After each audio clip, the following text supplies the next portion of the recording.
we have to fill in the gap.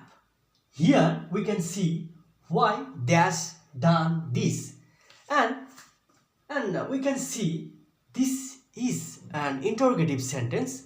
Then we have to know the structure of the interrogative sentence, and if we make an interrogative sentence, we have to use WH word, then auxiliary verb, then subject, then main verb.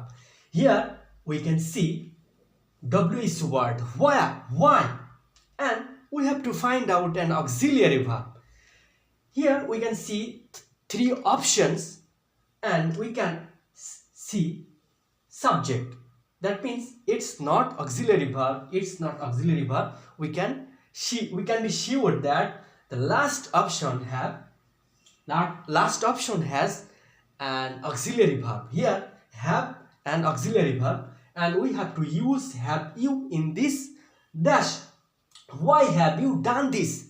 This is the right sentence, and we can use third option. We can take third option as the correct option. Thank you very much.